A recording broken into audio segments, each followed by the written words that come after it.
Assalamualaikum warahmatullahi wabarakatuh. Bismillah, alhamdulillah, wassalatu wassalamu ala rasulillah wa ala alihi wa sahbihi wa mawala, amma ba'du. Sahabat bintang, di mana saja Anda berada, teriring doa semoga sahabat ada dalam keadaan sehat wal afiyah. Amin, Allahumma amin. Sahabat, ketika memasuki 10 akhir Ramadan, kita semua sering berlomba-lomba untuk mendapatkan Lailatul Qadar. Sebab Lailatul Qadri khairum min alfi syahr. Malam Al-Qadar itu lebih baik daripada malam 1000 bulan. Dalam arti ketika mendapatkan keutamaan malam Al-Qadar, maka itu lebih baik daripada beribadah selama 1000 bulan atau 83 tahun 4 bulan. Bagaimana cara kita untuk menggapai malam Al-Qadar? Satu di antara sekian cara tersebut adalah dengan i'tikaf. Apa itu i'tikaf? I'tikaf itu secara bahasa adalah al-habsu, menahan.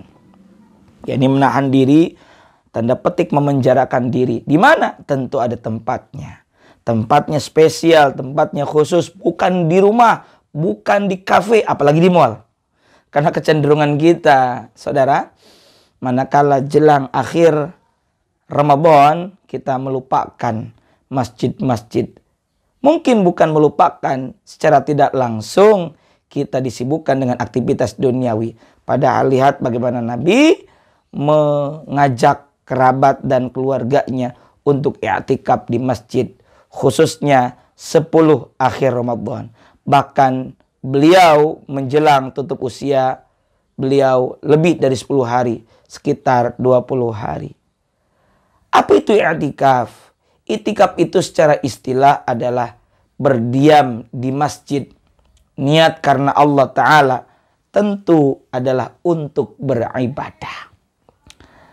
Setidaknya lamanya kita i'tikaf di masjid itu minimalnya adalah berdiam diri di masjid lebih lama daripada tumakninah. Dalam sholat kita tumakninah sekira ukuran subhanallah. Cukup singkat. Maka kalau kita i'tikaf, kita masuk ke masjid, duduk, niat i'tikaf di ini masjid karena Allah Ta'ala, maka itu pun sudah dicatat sebagai bentuk i'tikaf. Apa saja yang bisa kita lakukan selama i'tikaf? Tentu yang utama adalah sholat. Teknisnya kita datang ke masjid. Aku niat i'tikaf di masjid ini karena Allah Ta'ala. Dalam hati berucap demikian. Atau dengan lisan. Nawaitu an a'takifa fi hadzal masjid lillahi ta'ala. Dalam hati aku niat i'tikaf di masjid ini karena Allah Ta'ala. Lalu kalau ada kesempatan kita sholat sunnah, kerjakan sholat sunnah tahiyyatul masjid. Bagaimana kalau waktu tinggal sebentar lagi, bolehkah kita sekaligus dengan sholat sunnah tahiyyatul masjid, yang mana tahiyyatul masjid maknanya adalah menghormati masjid, kita dibarengkan dengan sholat sunnah qabliyah? Boleh. Di mana kita sholat sunnah qabliyah, dan itu sebagai bentuk penghormatan kita manakala berada di dalam masjid.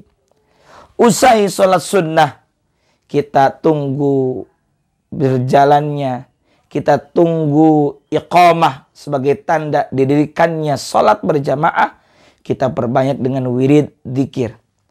Karena apa?